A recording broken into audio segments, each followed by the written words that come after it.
مسیح خداوند کے بابرکت و فضل نام میں آپ سبوں کی سلامتی ہو۔ میں پاسٹر عامر ریاض آپ کو رہائی پروگرام میں خوش آمدید کہتا ہوں۔ عزیزو، خداوند کا پاک کلام بائبل مقدس میں ہم قوموں کے عروج و زوال کو دیکھتے ہیں، اور بائبل مقدس جو خدا کا سچا پاک کلام ہے، ہم دیکھتے ہیں کہ وہ قومیں جو لاپرواہی میں زندگی گزارتی رہی، جنہوں نے اپنے گرد و نواح اور ان پیغامات کو جو انبیاء کرام کے وسیلہ سے خداوند نے اپنے لوگوں تک پہنچائے، جب ان پر کان نہ دھرا تو وہ ان کی ججمنٹ ہوئی۔ ہم نوح کے دور میں دیکھتے ہیں کہ 120 برس تک قوم کو خداوند کی طرف سے پیغام ملا کہ وہ توبہ کریں اور اپنے گناہوں سے باز آئیں، اپنی بدی سے باز آئیں، لیکن افسوس کہ اس قوم نے ان آنے والے حالات پر، اس ججمنٹ پر دھیان نہ دیا، اور جس کا انجام یہ ہوا کہ پوری یہ جو دنیا تھی یہ تباہ اور برباد کی گئی۔ آج بھی ہمارا معاشرہ اور ہمارے ارد گرد، ہماری سراؤنڈنگ میں ہر طرف ہلاکت ہے۔ ہماری نوجوان نسل تیزی سے ہلاکت کی طرف جا رہی ہے، اور گھرانے، چرچز، کلیسیائیں اور میں اور آپ شاید اس طور پر اپنی رسپانسبلٹی کو پورا نہیں کر رہے۔ اور یاد رکھیں، وہ قومیں ہمیشہ برباد ہوتی ہیں جو اپنی نسل کی کیئر نہیں کرتی، اپنی نسل کی پرواہ نہیں کرتی۔ آپ والدین شاید اپنے کاموں میں اس قدر بیزی ہیں، اس قدر مصروف کار ہیں کہ آپ کو اپنے بچوں کی کیئر نہیں۔ شاید بطور چرچ ہم اپنے نوجوان نسل پر غور نہیں کر رہے، اور شاید ایز اے لیڈرز ہم اپنے ارد گرد نہیں دیکھ رہے کہ کس طور پر ہلاکت ہمارے نوجوانوں کی طرف تیزی سے آ رہی ہے۔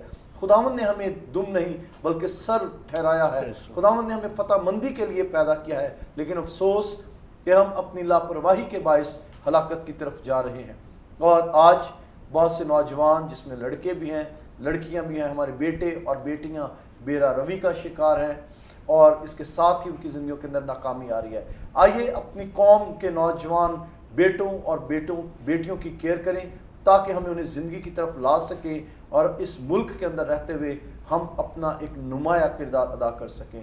عزیزو، میں خداوند کا شکر گزار ہوں کہ کمیونٹی کے اندر بہت سے لوگ ہیں جو اس کام کے لیے ہمیشہ کوشاں رہتے ہیں کہ کسی طور پر اپنی نوجوان نسل کو واپس خداوند کے پاس لایا جا سکے، سوشلی ان کی ہیلپ کی جا سکے، ایجوکیشنلی ان کی ہیلپ کی جا سکے۔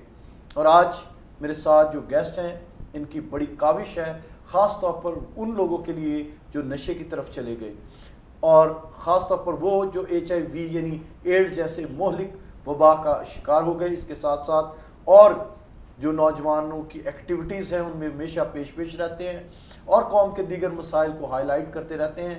بڑے اچھے سوشل ایکٹیوسٹ ہیں، اور قوم کے لیے بڑی انرجی رکھتے ہیں اور ایکٹیو رہتے ہیں۔ آئیے آج کے ہم اپنے گیسٹ مسٹر بابر ایمینول کی طرف چلیں۔ He is a good friend of mine. یہ میرے ایک بڑے اچھے دوست ہیں، very near to my heart, میرے بڑے دل کے قریب ہیں، اور خدا کا شکر ہو محبت کے اس رشتے کے لیے جو سالوں کا ہے۔ بابر صاحب، ویلکم ٹو دا پروگرام رہائی۔ تھینک یو سو مچ۔ مجھے بہت خوشی ہے کہ میں آج اس پروگرام کا حصہ ہوں، اور خداوند آپ کو کثرت سے استعمال کر رہا ہے۔ ہم آپ کے پروگرامز کو بھی دیکھتے ہیں، اور آپ نے جو خاص طور پر معاشرے میں جو ایک نوجوانوں کے لیے خاندانوں کو بچانے کا ایک بہت اچھا میرا بیٹا ہوم کے نام سے آپ نے پلیٹ فارم بنایا ہے، اس کے لیے ہم دعا گو بھی ہیں، اور تاکہ خداوند آپ کو اور زیادہ لوگوں تک پہنچائے۔ آمین۔ ناظرین، میں یہاں پر بتانا چاہتا ہوں، ابھی انہوں نے کوٹ کیا میرا بیٹا ہوم جو ہمارا ڈرگ سینٹر ہے۔ بابر ایمینول صاحب یہ وہ شخص ہیں جنہوں نے ابتدائی سالوں میں اس میں اپنی پوری ایفرٹس ڈالیں، اس کو اوپر لے کر آنے کی کوشش کی، اور بہت سے نوجوانوں کے پیچھے یہ قبرستانوں میں اور ایسی غلیظ اور گندی جگہوں پر جاتے رہے جہاں پر نوجوان ہلاکت کی طرف جا رہے تھے، لیکن یہ ان کو زندگی کی طرف لانے کے لیے، خداوند کی پہچان دینے کے لیے ان کے پیچھے جاتے تھے اپنی ٹیم کے ساتھ، اور نوجوانوں کے لیے یہ ہمیشہ کوشاں رہے۔ آئیے ہم اپنی گفتگو کا آغاز کرتے ہیں۔ بابر، میں چاہوں گا کہ سب سے پہلے آپ اس پیشن کے بارے میں بتائیں جو نیو لائٹ میں رہتے ہوئے آپ نے گین کیا، کہ کس طور پر، اور اس کی آغاز بھی آپ ذرا پلیز بتائیے، اس کے بجائے کہ میں بتاؤں کہ ان کی کیا سروسز ہیں اور یہ کس طور پر یہ کام کر رہے ہیں۔ تھینک یو بھائی صاحب۔ نیو لائٹ ادارہ جو ہے وہ اسپیشلی HIV پیشنٹس کے لیے، تو ان کو جو رن کر رہے تھے اس NGO کو، ان کا نام ہے نذیر مسیح صاحب۔ 97 میں وہ ڈائگنوز ہوئے تھے، HIV فرسٹ پاکستانی پیشنٹ تھے یہ، اور خداوند نے ان کے دل میں ڈالا کہ انہوں نے اپنے طور پر اپنے آپ کو چھپایا نہیں، جی ٹھیک ہے. انہوں نے اپنے آپ کو نمایاں کیا تاکہ اویئرنیس دوسری لوگوں تک بھی پہنچے. انہوں نے اس ادارے کو قائم کیا نیو لائٹ کے نام سے. بابر صاحب جب یہ نذیر صاحب کو HIV ڈائگنوز ہوا تو کیا یہ کسی طرح کے ڈرگز میں ملوث تھے یا کسی اور وجہ سے یہ HIV کا شکار ہو گئے؟ یہ بیرون ملک میں رہتے تھے. اچھا جی. تو وہاں سے اسی وجہ سے ہی ان کو دوبارہ پاکستان میں آنا پڑا. یہ ڈائگنوز وہیں سے ہوئے تھے. کیونکہ عمومی خیال یہ کیا جاتا ہے، کیونکہ جو رپورٹس کہہ رہی ہیں وہ یہ ہے کہ 99% وہ لوگ جو ڈرگز کرتے ہیں، جو انجیکشنز بالکل ایسے ہی سوئی کا استعمال کرتے ہیں، نیڈل کا، اور ایک دوسرے کے ساتھ ایکسچینج کرتے ہیں، یہ 99% HIV ہیں.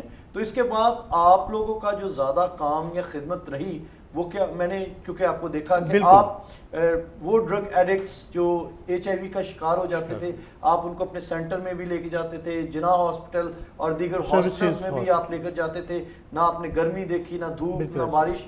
لوگوں کی زندگیاں بچانے کے لیے اور اویئرنیس کے لیے آپ ہمیشہ کوشاں رہے. تو ابھی یہ جو ڈرگ ایڈکٹس کو جب آپ لے کر جاتے تھے تو کیسا ان کا رویہ آپ پاتے تھے؟ ان کو قائل کرنا بھائی صاحب بہت مشکل ہے. جی بالکل ٹھیک ہے. ان سے کیونکہ ان کو ایک ہی چیز کی طلب ہوتی ہے، وہ ہوتی ہے پیار، محبت، شفقت کی. جی ٹھیک ہے. جس کی وجہ سے دھتکارنے کی وجہ سے یہ معاشرے سے کٹنا شروع ہو جاتے ہیں اور تنہائی میں جانا شروع ہو جاتے ہیں. میں ایز اے فیلڈ سٹاف وہاں پہ کام کیا کرتا تھا نیو لائٹ میں، اور ہم نے مختلف علاقوں کو ٹارگٹ کیا ہوتا تھا کہ ہمیں پتہ ہوتا تھا کہ یہ لوگ یہاں پر ہمیں ملیں گے. ہم وہاں پر جاتے تھے، ان سے بات چیت کرتے تھے. سم ٹائم تو یہ ہوتا تھا کہ یہ ناراض ہو جاتے تھے اور ہمیں دھمکیاں بھی دیتے تھے. لیکن ہمارا مطلب ایک اس طرح کی ہمیں مطلب کہ ٹریننگ دی جاتی تھی کہ ہم نے کس طرح سے دوسروں کو اپنا دوست بنانا ہے.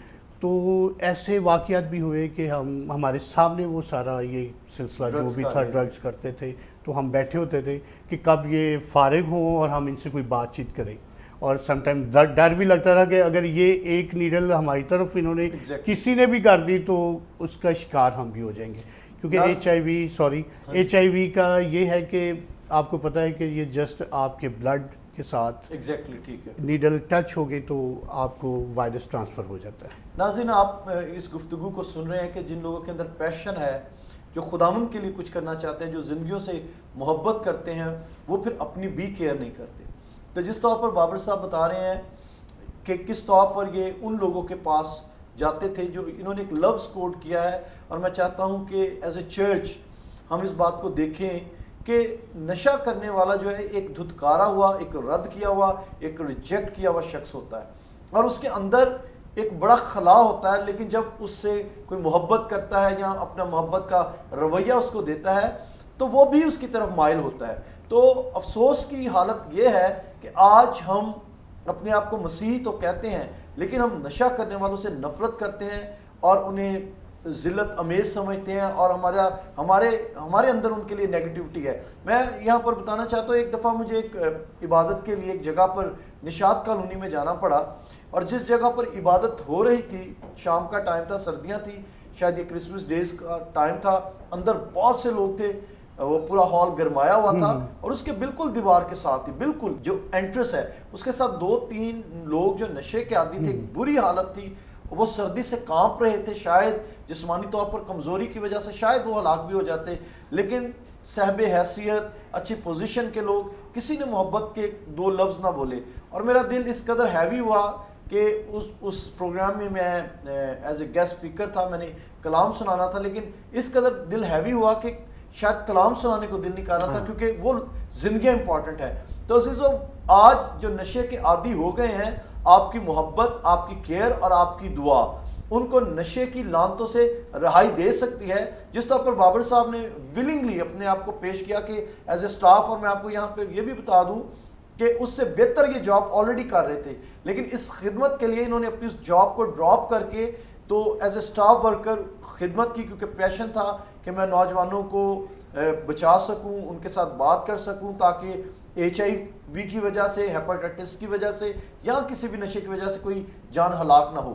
تو بابر صاحب، آپ نے پرسنلی، چونکہ آپ کا تو بہت بالکل واست تجربہ ہے کہ ایک نشہ کرنے والے کے پیچھے پوری ایک کہانی ہے، ان کی فیملیز بھی سفر کرتی ہیں، اور جہاں تک مجھے یاد ہے آپ فیملیز کو بھی فائنینشیل ہیلپ کرتے تھے یا گروسری کی صورت میں ہیلپ کرتے تھے. تو ایک نشہ کرنے والے کی اندرونی جو گھریلو حالت ہے وہ کیسی ہوتی ہے؟ مجھے اس حوالے سے ایک میں گواہی آپ سے شیئر کروں گا. ایک بہت اچھا خاندان، مطلب کہ پڑھے لکھے لوگ، ان کے ماں باپ بھی پڑھے لکھے، کیونکہ آپ کو پتہ ہے کہ جو آج سے 20 سال پہلے وہ ماں باپ اتنے ایجوکیٹڈ نہیں ہوتے تھے، لیکن ان کی فیملی ایجوکیٹڈ تھی. ٹھیک ہے. انہوں نے اپنے بچوں کو بہت اچھی تعلیم دی. 2 بھائی تھے، 1 بہن تھی. تو مجھے یاد ہے کچھ ایسے حالات ہوئے کہ ان کے پیرنٹس ہمارے پاس آئے آفس میں. انہوں نے ہمیں بتایا کہ اسی طرح سے ہمارا لڑکا جو ہے، بڑا بیٹا، وہ نشے کی مطلب گھروں سے باہر چلا جاتا ہے. ہم نے ان سے پوچھا کہ ایسی کیا وجہ ہوئی، آپ مطلب نہیں لگتا ہے اس طرح سے کہ کوئی کسی قسم کی کوئی فائنینشلی آپ کو کوئی کمی ہے یا کوئی اور وجہ ہے؟ تو انہوں نے بتایا کہ اس کی کمپنی کچھ اس طرح سے ہو گئی کہ وہ لوگ، وہ دوست انہوں نے اس کو اس طرف مائل کر لیا. ٹھیک ہے. خیر ہم لوگ گئے ان کے گھر، وہ لڑکے سے بات چیت کی، ملے اس سے. تو ایٹ دا اینڈ میں بتانا چاہوں گا، ہم نے کوشش کی، پوری کی، لیکن وہ پورا گھرانہ اس وقت ایک بچے کی وجہ سے اتنا متاثر ہوا. اس کی ماں گلیوں میں ہم نے دیکھا کہ اس کے پیچھے پیچھے پھرتی تھی کہ جا کے میں اپنے بیٹے کو واپس گھر لاؤں. انجیکشن وہ لگاتا تھا، HIV ہو گیا اسے. جناح ہاسپٹل میں ہم نے ایڈمٹ بھی کروایا اسے، لیکن وہ جانبر نہ ہو سکا. لیکن اس کے جو گھرانے کی جو حالت ہم نے دیکھی، وہ ایک بڑے بیٹے کی وجہ سے بہت سفر کیا انہوں نے، اور اپنے فائنینشیل کرائسس میں آ گئے. مطلب شارٹ یہ ہے کہ ایک گھرانہ ایک بندے کی وجہ سے وہ برباد ہو گیا. یہ ایسے ہی ہے کہ ایک دیمک ہے، جس طرح کسی گھر کے اندر لگ جائے تو وہ پوری بلڈنگ کو تباہ کر دیتا ہے. اور ایک نشہ کرنے والا، چاہے وہ اپنی زندگی کے آغاز سے ہی نشہ میں ہے یا اس کے کافی آگے نکل گیا ہے، اس کی وجہ سے پورا گھرانہ جو ہے وہ برباد ہو جاتا ہے. ناظرین، بہت سے ایسے ایجوکیٹڈ، بہت ہائیلی کوالیفائڈ فیملیز کے اندر جب یہ بیماری گئی، یہ لعنت گھسی ہے، تو اس نے خاندانوں کو تباہ کر دیا ہے. اور اس کے ساتھ ساتھ ایک نشہ کرنے والا شخص جو ہے اپنے ساتھ اور بہت سے کرائم لے کر اپنی فیملی میں چلا جاتا ہے. اور گرچہ اس خاندان کا صرف یہی قصور ہوتا ہے کہ انہوں نے اس ٹائم میں لاپرواہی برتی ہوتی ہے جس ٹائم میں اس نوجوان کو لک آفٹر کرنے کی ضرورت ہوتی ہے. کبھی کبھی ایسا ہوتا ہے کہ کوئی شخص ایک شوق میں نشے کا عادی تو ہو جاتا ہے اور بعد میں وہ نکلنا چاہتا ہے، لیکن گھر کے لوگ اس کو سپورٹ نہیں کر رہے ہوتے. پلیز آپ ایسے لوگوں کے سپورٹیو بنیے. بہت سے لوگ ہیں جو بچنا چاہتے ہیں، زندگی کی طرف لوٹنا چاہتے ہیں. آج مجھے ہمارے ایک ٹیم ممبر جو اس ریکارڈنگ کو کر رہے ہیں، وہ مجھے بتا رہے تھے کہ ایک نوجوان بچنا تو چاہتا ہے، وہ اقرار بھی کر رہا تھا کہ میں بچنا چاہتا ہوں، لیکن وسائل نہیں یا وہ راہ نہیں بن رہی کہ وہ اپنے علاج کی طرف جا سکے. تو میں ایسے لوگوں کو ویلکم کرتا ہوں کہ ہم تیار ہیں آپ کو لک آفٹر کرنے کے لیے. مسیح کی محبت آپ کو نشے کی لعنتوں سے بچا لے گی. آپ اگر ہمارے سینٹر میں آنا چاہتے ہیں تو یو آر موسٹ ویلکم. اگر آپ کا کوئی بھی ایشو ہے جس طور پر ہمارے پاس بابر بھائی جیسے ایکسپرٹس ہیں، HIV کا کوئی پرابلم ہے یا کوئی دیگر پرابلمس ہیں، تو آپ آئیے، ہم آپ کی مدد کریں گے. بابر بھائی، آپ چونکہ اس علاقے میں کافی دیر سے ہیں، ویل نون بھی ہیں، اور پھر ایز اے سوشل ایکٹیوسٹ آپ کی خدمات ہیں، اور اس کے ساتھ ساتھ اور بھی آپ دیگر چیزوں میں انوالو ہیں. آج ایک بڑی لعنت میں دیکھتا ہوں کرسچن علاقوں کے اندر، اور پتہ نہیں کیوں نہیں ہم یونائٹ ہو کر اس لعنت کو دھکیل پا رہے ہیں، کہ وہ ہیں پولیس کے ٹاؤٹس، اور وہ لوگ جو چند ہیں، جو تھوڑے ہیں نمبر میں، اور وہ ہیں نشہ بیچنے والے. لیکن ان کی جڑیں اس قدر مضبوط ہیں ہماری کرسچن کالونیز کے اندر کہ وہ لوگ جو اپنے آپ کو بہت کچھ سمجھتے ہیں، صاحب اختیار بھی ہیں، پوزیشن بھی رکھتے ہیں، پیسہ بھی ہے، لیکن وہ ان لعنتوں کو پر غلبہ نہیں پا رہے، اور وہ لوگ جو ہیں پورے ایک سوسائٹی کو کنٹرول کر رہے ہیں.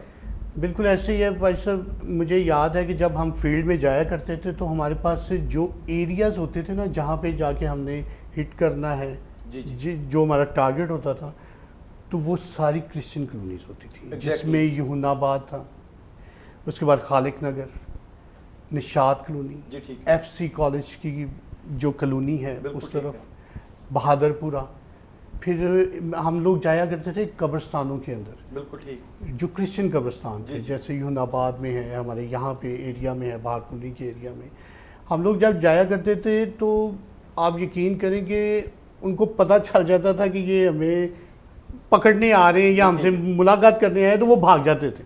ٹھیک ہے، ٹھیک ہے، صرف ہم اس پیشن کے ساتھ جاتے تھے کہ ہم اپنے بھائیوں کو ان کاموں سے روکیں، بالکل ٹھیک، ان کو بچائیں، کیونکہ ہماری جو اس وقت ہمیں این جی او کی طرف سے بائکس ملی ہوئی تھیں، ان کے اوپر تھی نمبر پلیٹ گرین کلر کی. اوکے، تو وہ ان چیزوں کو یہ لوگ بہت اچھے طریقے سے جانتے ہیں کہ یہ کوئی سرکاری بندہ ہے جو ہماری طرف آ رہا ہے اور ضرور ہمیں کچھ نہ کچھ یہ ٹھیک ہے، یا تو ہمیں پکڑ لے گا یا ہماری کوئی رپورٹ کرے گا.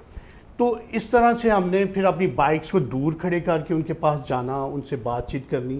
لیکن آپ کی بات پائی صاحب بالکل بجا ہے کہ ہمارے جو کرسچنز کالونیز ہیں وہاں پر یہ بہت زیادہ ہے. اور میرے جو اپنا ایک ہے کہ شاید ٹارگٹ کیا جاتا ہے، کرسچن نوجوانوں کو ٹارگٹ کیا جاتا ہے، ان کو لگایا جاتا ہے. یہ یقینی بات ہے. ہاں جی، تو کیونکہ ہم نے تو زیادہ اپنے فیلڈ میں رہتے ہوئے انہی کالونیز میں ہی دیکھا ہے. اور عام کہیں اور کسی جگہ پر چلے جائیں، سرے عام آپ کو نہ کوئی بیچتا ہوئے ملے گا، نہ کوئی ہی انجیکشن لگاتا ہوئے ملے گا، آپ کو صرف ان ایریاز میں ملیں گے. کہ اتنی چھوٹ ان کو دی ہوتی ہے کہ آپ اوپنلی بھی کرو، آپ کو نہ کوئی پکڑے گا نہ کوئی روکے گا. بالکل. ناظرین، یہاں پر میں آج بتانا چاہتا ہوں رہائی کے اس پلیٹ فارم پر بڑی دلیری سے کہ آئیے ہم مل کر ایک قوم بنیں اور یونائٹ ہوں، اور ہماری آبادیوں میں جو کرسچن آبادیاں ہیں اور پاکستان کے وہ کسی بھی کونے کسی بھی شہر میں ہے، وہاں پر یاد رکھو ہمارے نوجوانوں کو ٹارگٹ کیا جا رہا ہے. اور آج تو آپ یہ شاید سوچ رہے ہو کہ یہ میرا پرابلم نہیں اور میرا گھر سیف ہے، میرا گھر سیکیور ہے. میں آپ کو بتا دوں کہ آپ کی آبادیوں کے اندر، آپ کی کالونیز کے اندر ڈرگ جو ڈیلرز ہیں وہ پہنچ چکے ہیں، پولیس کے ٹاؤٹس پہنچ چکے ہیں، جو آہستہ آہستہ گریجولی وہ کسی بھی ٹائم میں آپ کے گھروں کے اندر بھی داخل ہو جائیں گے. اور یہ لانتے صرف نشے کی حد تک نہیں ہیں، انہی وجوہات کی وجہ سے بہت سے پرابلمز ہمارے معاشرے کے اندر ہیں. ہماری بیٹیاں، ہماری بہنیں جو ہیں وہ سیف نہیں ہیں. تو جب تک ہم یونائٹ ہو کر ان لوگوں کا جو یہ ڈرگز بیچ رہے ہیں یا ہماری نوجوان نسل کو تباہ کر رہے ہیں، اگر ہم ان کے خلاف نہ کھڑے ہوئے، ہمارے اندر کریج نہ آئی، ہمارے اندر دلیری نہ آئی، تو ہم ایک پسی ہوئی اور ایک شکست خوردہ اور ایک مایوس قوم بن جائیں گے. اور ایسا ہی ہوگا جیسے زندہ لاشیں ہیں. آج اپنے نوجوانوں کو قبرستانوں میں دیکھیے تو صحیح. آئیے، اگر آپ کو کسی طرح کا شک ہے، کوئی ابہام ہے، تو ہمارے پاس آئیے، ہم آپ کو دکھائیں کہ آپ شاید سوچتے ہیں کہ صرف یہ جو وہ بچے جو ایجوکیشن کمپلیٹ نہیں کر پاتے صرف وہی ٹارگیٹڈ ہے.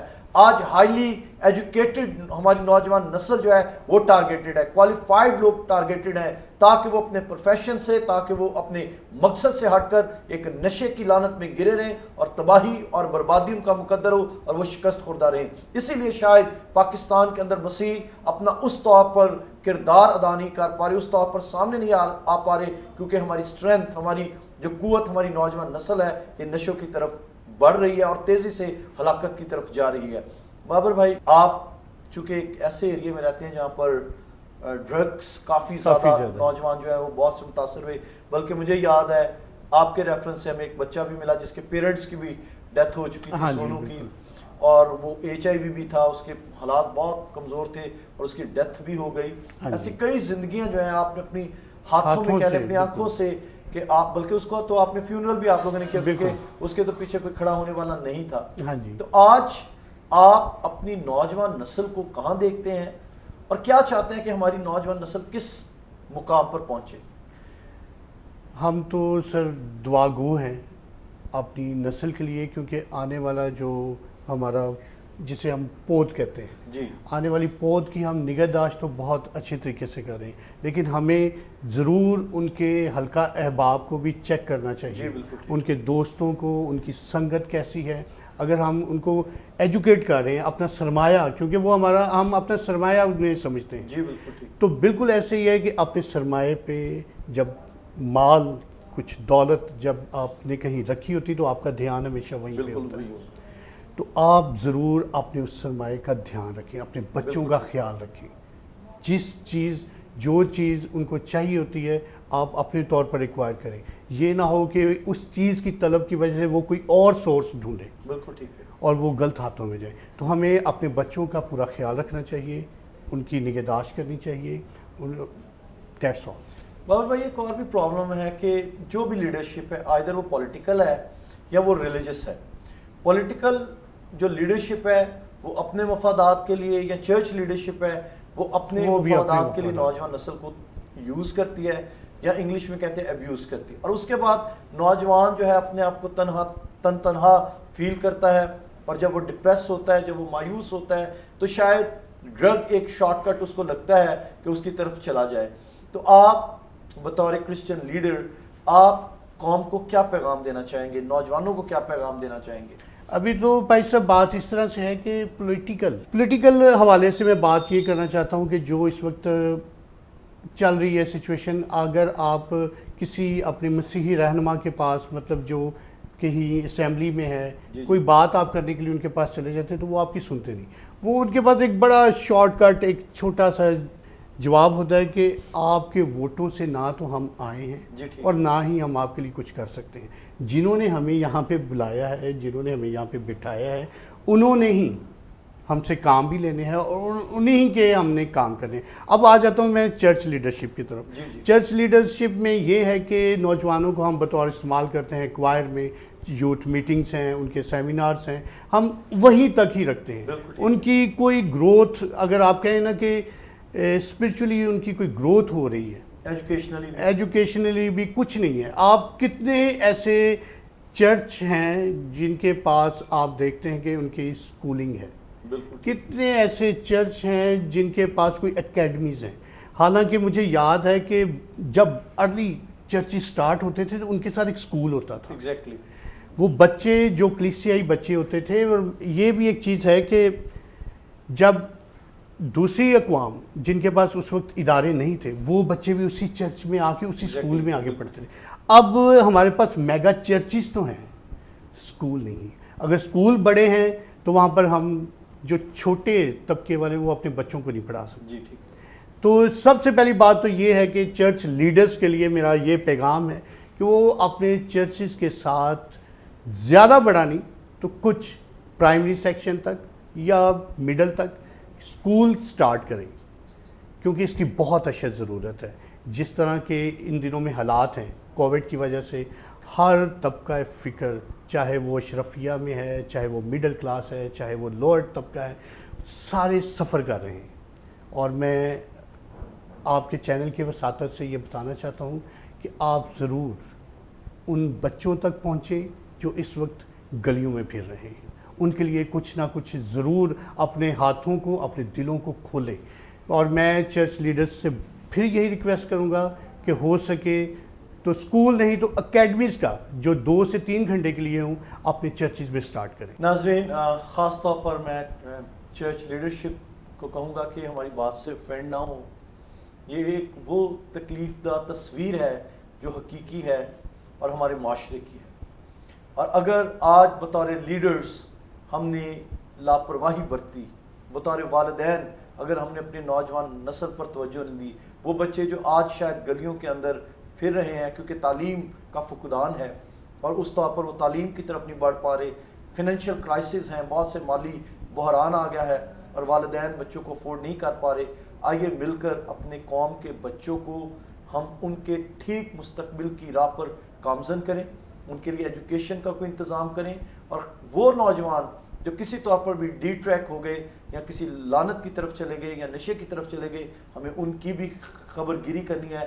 آئیے ہم فقیر فریسی نہ بنیں بلکہ نیک سامری کی طرح ہم ان کو اٹھائیں جو نشے کی لعنتوں میں زخمی ہو گئے, چور ہو گئے اور پڑے ہوئے ہیں. انہیں آپ کے مددگار ہاتھ کی اور آپ کی مدد کی ضرورت ہے. خداوند اس پروگرام کے وسیلہ سے آپ کو بڑی برکت دے. اگر آپ کا کوئی بھی ریلیونٹ کویسچن ہو تو آپ آئزک ٹی وی پر بتا سکتے ہیں. اگر آپ کا نشے کے تعلق سے کوئی پرابلم ہے تو ہم آپ کے لیے دعا کرنے کے لیے تیار ہیں. اور یاد رکھیے دعا کے وسیلہ سے بہت سے لوگوں کی زندگیوں کے جوئے اور بندھن ٹوٹ رہے ہیں اور وہ خداوند کے پاس آ رہے ہیں. دیکھتے رہیے پروگرام رہائی اور اپنی زندگیوں کو تبدیل کیجیے. God bless you. اپنا بہت خیال رکھیے.